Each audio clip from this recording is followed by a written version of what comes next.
What's up mga Lods, this is Master Renz and welcome back to my channel.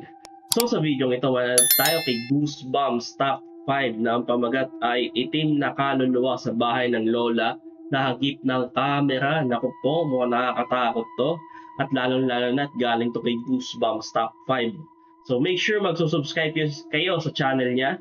So wag na natin patagalin to. Let's go sa go! Ang mga videong inyong matutunghayan ay para lamang sa mga taong matatagang loob dahil maaari itong magdulot ng disturbance sa inyong mahimbing na pagtulog. Let's go Goosebumps Top 5. After Hours. After Hours. Ang mapapanood nyo ay galing sa page ni Uzi mula Indonesia. Isang lalaki ang nagpasyang pumunta sa office matapos nilang lumabas ng mga kaibigan niya para doon lang muna mag-chill at mag-relax. Nakataas ang paa at komportableng nag-i-scroll sa cellphone niya. Ngunit sa gitna, bigla na lang nangyari to.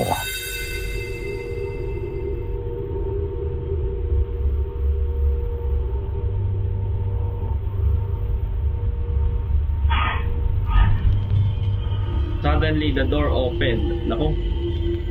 The door is stuck. You have to use force to open it. Naku po.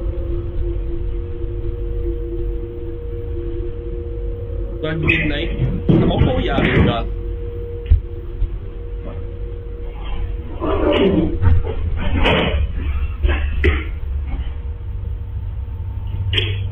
Ikaw pa naman nag-iisa dyan. Patayo siya, oh.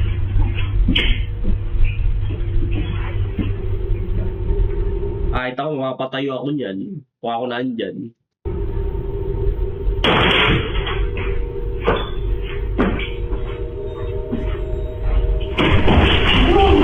Narinig niya ang mabigat na pinto sa gilid ng pader na bigla na lang bumukas ng mag-isa. Sakto na mga 12:00 na ng gabi yun. Dahil sa narinig niya, tinignan niya ang pinanggalingan ng ingay at pagsilip niya, nakita niya ang pinto na bubukas sara. Ayon sa kanya, mabigat ang pinto na yon at hirap silang buksan to. Kaya makikita mo na lang ang kaba sa kanya matapos ng nangyari. Kinuha niya agad ang mga gamit niya at nang makarating siya sa front door, bigla na lang uling bumukas ang pinto sa likod niya. Kaya sa kaba niya ay napatakbo na lang siya. Pero ano sa tingin niyo ang sanhi ng pagbukas nito? Multo o hangin? Hindi, kung mabigat yung pintuan, di ba, kung mabigat yun, dapat hindi siya mabubuksan ng basta-basta eh. Di ba, piniliwanag niya doon sa video eh, na mabigat na yung pintuan na yan. So, para sa akin, kahit ako mapapatakbo eh. Behind the Tree. Sa videong ito ni Bernardo, hobby na talaga nilang magkakaibigan ang mag-mountain trekking. Madami-dami na din silang napuntahan at napasyalan. However, ang isang video niya ay umani ng napakaraming komento dahil sa napansing kakaiba ng mga viewers niya.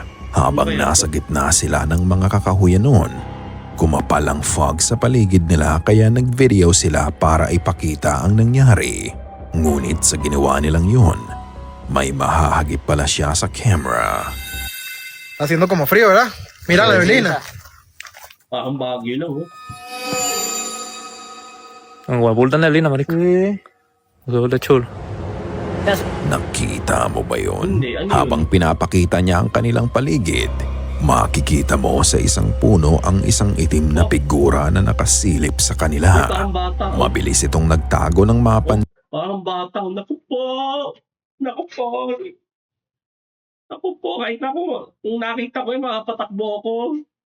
Sinitong nagvi-video sila, malinaw mo ding makikita ang hugis nito at bahagya mo ring makikita ang ulo at balikat nito.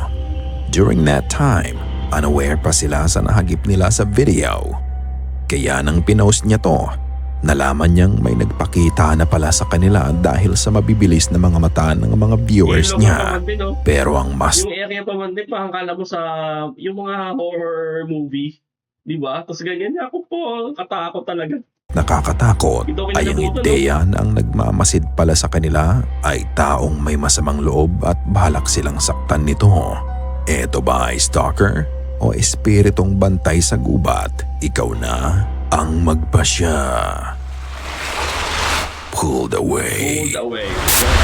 Si Fran ay isang content creator mula Venezuela kung saan nagpupunta sila ng mga kasamahan niya sa iba't ibang lugar na pinaniniwalaan nilang puno ng misteryo at kababalaghan para isalaysay ang mga nangyari dito. Ang pinuntahan nila nung gabing yun ay ang abandoned shopping mall sa downtown Cagua. Ginagawa nila ang pang-13 episode nila at coincidentally, Friday the 13th din nung araw na yun. Habang kinukwento niya ang kasaysayan ng lugar, tignan ang nangyari. Lugares misteriosos de Maracay, parte 13. Hoy nos encontramos de nuevo en el municipio Sucre, específicamente en el centro de Cagua, en un centro comercial muy reconocido por muchos, pero conocido por pocos. Casualmente, esta parte 13 de esta sección de videos la estamos grabando un viernes 13. Construido hace 40 años en la ciudad de Cagua, cuenta con 4 pisos, una mezanina y un sótano. Si me preguntas, Fran, ¿dónde está el misterio? Ven, que te lo cuento. Entre vigilantes y poco personal que queda trabajando en este pequeño centro comercial, dicen haber visto y haber escuchado una energía bastante negativa entre todos sus pasillos vibrantes. Principalmente... ¡Ay! ¿Qué? May kamay? ¿Qué fue eso, chamo? Sa panga. Vibrante. Principalmente... Oh! Ay, kitang-kita oh. Wala nakatakot to. ¡Ay! ¿Qué? ¿Qué fue eso, chamo? Tapos biglang nawala. ¿Qué fue eso, chamo? No, estás mal, no, estás horrible, no. Se supone que estas son las escaleras de emergencia, pero no pienso volver a llegar a ese sitio. Sa bawat kwento niya, nagbabago-bago sila ng lokasyon para ipakita ang iba't ibang lugar ng abandoned mall. Habang nakatayo silang nagsasalaysay ng lagim ng lugar sa harapan ng steel gate, bigla na lang lumabas ang kamay mula sa likod niya. Kasi kung may tao, makikita ka agad eh. Para sa akin na, makikita ka agad. At bayolente siyang hinatak nito. Sa paghatak ng kamay sa kanya, makikita mong wala namang tao sa likod niya. At nang itutok ng cameraman ang loob ng steel gate, wala ka din namang makikitang kahit sino doon. Mabilis ang mga pangyayari at makikita mo ang pagkabigla sa mukha ni Fran. Sa takot niya ay mabilis silang bumaba ng hagdan para umiwas sa lugar na yon. Nang muli Titignan ko nga yung ano ko. Tingin na ako ah. Baka ako may anay sa likod ko eh. Matuloy tayo. Hi Ate Gara, shout out. siyang humarap sa camera, mapapansin mo ang maduming marka ng kamay sa balikat niya. En esta oportunidad no puedo terminarles el video, aunque quisiera. Ya saben, soy Fran y nos vemos en un siguiente buscando lugares misteriosos de Maracay.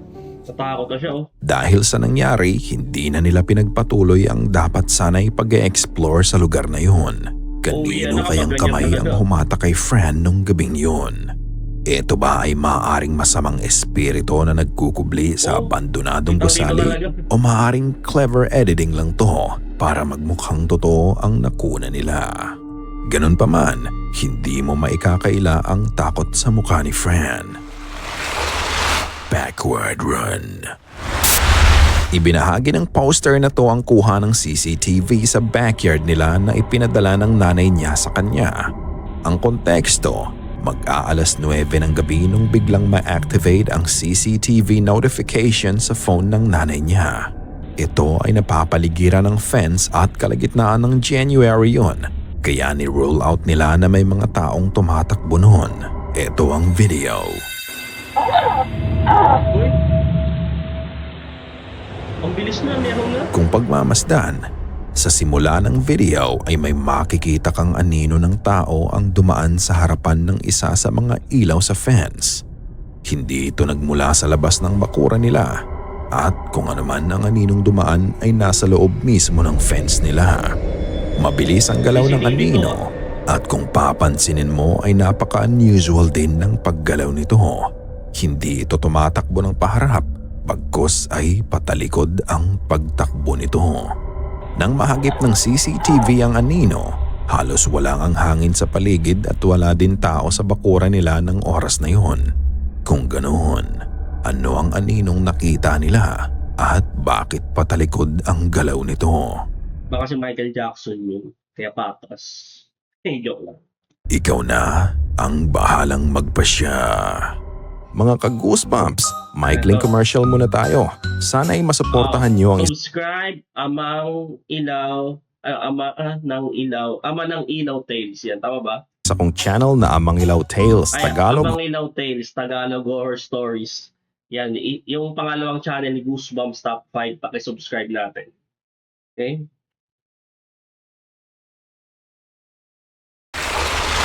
The Cry. Another video from Indonesia na ibinahagi naman ni Sayifa ang kakaibang naranasan niya sa mismong bahay nila. Late na din noon at hindi siya makatulog kaya naupo siya sa kusina nila para doon mag-laptop. Out of nowhere, bigla na lang siyang nakarinig ng mahinang iyak na talaga namang sumindak sa kanya. Ma? Ma? Ano nangyari doon? Pagod ako.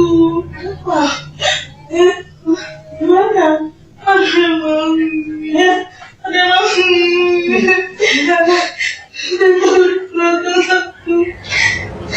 Sa simula ng video, maririnig mo ang mahinang iyak ng babae. Noong una, akala niya ay ang ina niya to, kaya tinawag niya ang kanyang ina. Ngunit nang muli niyang marinig ang iyak, dito na siya nagpanic at nagmamadali siyang tumakbo papuntang kwarto. Sinabi niya ang narinig niya sa kanyang ina at sa takot niya ay napaiyak na lang siya. Ayon sa kanya, ang iyak na narinig niya ay nanggaling sa butas sa siling ng kusina nila. Hindi niya alam kung kaninong boses yon at kung bakit bigla itong nagparamdam sa kanya. Eto din daw ang unang beses na mangyari sa kanya to, kaya ganun na lang din katindi ang takot na naramdaman niya. Memories.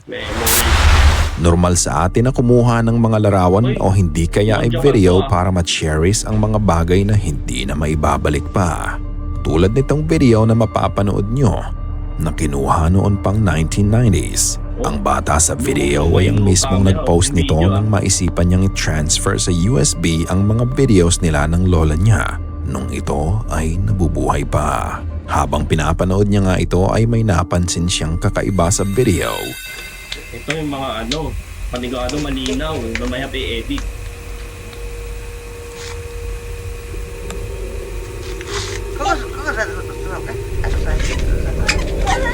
Uy, nakita ko. Oh, dahil no. Paling yun, no?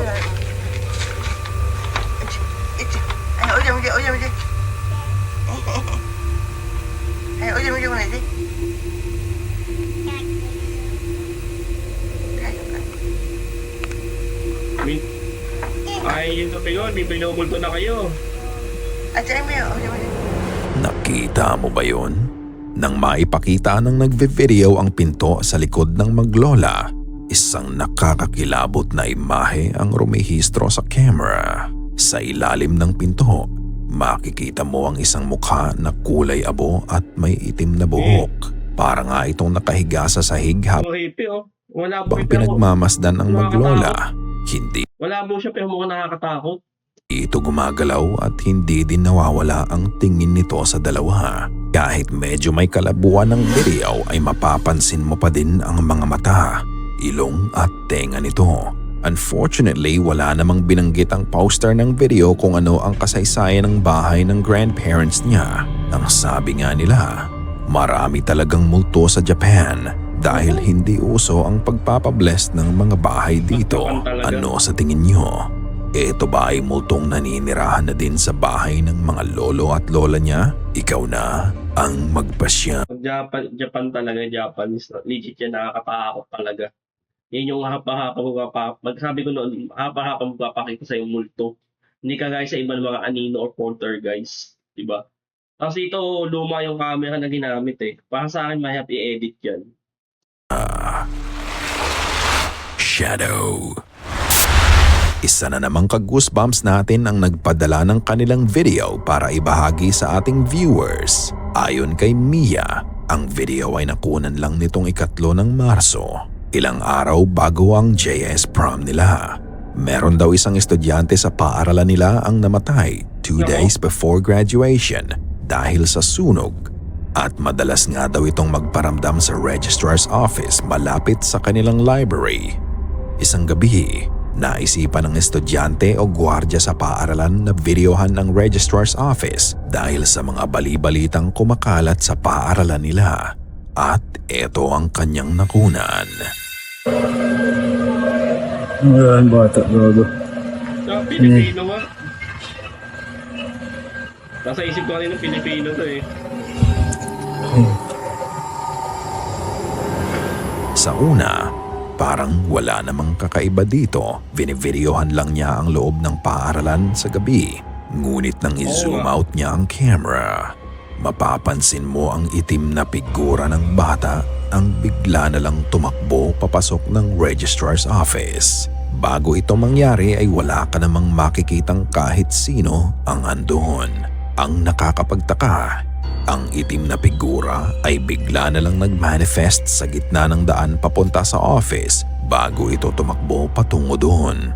Ayon sa isang kakilala niya, mas madalas nga daw itong magparamdam kapag papalapit na ang graduation sa school. Kung ganoon, ang nakunan bang figura ay ang kaluluwa ng estudyanteng namatay dahil sa sunog? Ito ba ay nagbalik sa paaralan nila para maituloy ang naudlot na graduation niya? Katulad ng dati, ikaw na ang magpasya. Ikaw na ang bahalang humusga. Sana ay Yun, kinilabutan ako. Grabe yung sa Japan. Teka lang. Iyaano ko lang. Yan, grabe sa Japan. Matakot din eh. Sa baba ko din. Yung hinila, yung may tumupik sa lalaki, yung napatigil sa pag-explore. Dapat mag-explore eh. Diba? So, yun. Matapos tayo, subscribe nyo si Goosebumps Top 5. Yan. So yan, thank you so much. See you in my next video. And mag-iingat mo kayo palagi.